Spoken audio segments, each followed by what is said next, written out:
السلام علیکم رحمۃ اللہ وبرکاتہ۔ بہت بہت شکریہ آپ لوگوں کی ہمت افزائی کا۔ میرے مقدر چینل مقدر ناول کو دیکھ رہے ہیں میرے چینل پر جنرل وائس 99 پہ۔ آپ لوگوں کا بہت بہت شکر گزار ہوں۔ میں یہاں پر USA سے ڈاؤن لوڈ کر رہا ہوں، اپلوڈ کر رہا ہوں۔ یہ پارٹس لیجیے، سماعت فرمائیے۔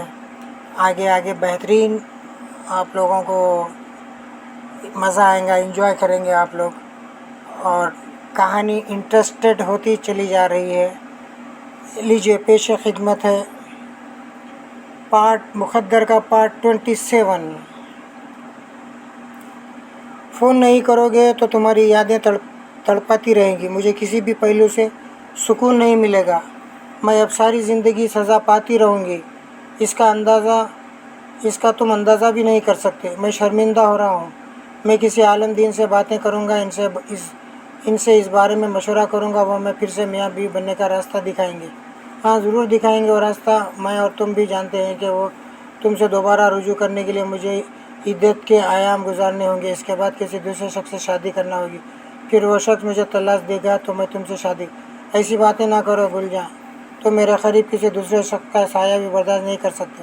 اب یہ کیسے برداشت کرو گے کہ کوئی دوسرا شخص میرا دوست، دوسرا شوہر بن کر میری تنہائی میں آئے؟ بولو کہ کیا یہ سب برداشت کر لو گی؟ نہیں نہیں، تمہاری یہ باتیں میرے منہ پر جوتے کی طرح پڑ رہی ہیں۔ یاور تم بہت غیرت مند ہو، میں جانتی ہوں، یہ سب برداشت نہیں کرو گے۔ ہماری بہتری اب اسی میں ہے کہ ہم ایک دوسرے سے بہت دور ہو جائیں۔ تم یہاں سے دور چلے جاؤ، پھر اپنے وطن کی طرف لوٹ جاؤ۔ اگر نہیں جاؤ گے تو میں یہ شہر چھوڑ کر کہیں گم ہو جاؤں گی۔ گل جانا، ایسا کبھی نہ کرنا۔ اگر تم گم ہو جاؤ گی تو تمہارا کوئی پتہ نہیں، ٹھکانہ نہیں ملے گا، تمہاری خیریت معلوم نہیں ہوگی گی تو میں خود کو گولی مار لوں گا۔ تم جانتی ہو میں جو کچھ کہتا ہوں وہ ضرور کرتا ہوں۔ تم نے مجھے مشکل میں ڈال رہے ہو، میں کہیں بھی جا نہیں سکتی اور یہاں رہ بھی نہیں سکتی۔ گلے جان، یہ PCO بند ہو رہا ہے، اس کا مالک بار بار مجھے بات ختم کرنے کو کہہ رہا ہے۔ وہ بولی اب تو آدھی رات ہو چکی ہے، کسی اور جگہ سے فون نہیں کر سکو گے، کل صبح جیسے ہی PCO کھلے گا میں تمہیں مخاطب کروں گا۔ مجبوری ہے گلے جان۔ رابطہ ختم ہو گیا۔ وہ بیڈ پر لیٹی ہوئی تھی، اس ریسیور کو حسرت سے دیکھنے لگی، پھر اس سے دھڑکتے ہوئے دل کے ساتھ لگا کر کچھ سوچنے لگی۔ اس نے اسے کرڈل پر نہیں رکھا۔ دوسرے دن 10 یا 11 بجے سے پہلے اس کا فون نہیں آ سکتا تھا، اور وہ کسی اور کی کال ریسیو کرنا نہیں چاہتی تھی۔ اسے دل کی دھڑکنوں سے لگائے رہی۔ صدمات نے اسے توڑ کر رکھ دیا تھا۔ ایک تو شوہر نے طلاق دے دی تھی، اس پر ستم یہ ہوا کہ اپنے نوزائیدہ بچے سے بھی محروم ہو گئی۔ اس سے کبھی یاور خاں کی جدائی تڑپاتی اور کبھی اس کے اندر کی ممتا چیخ چیخ کر کہتی تھی کہ اب میری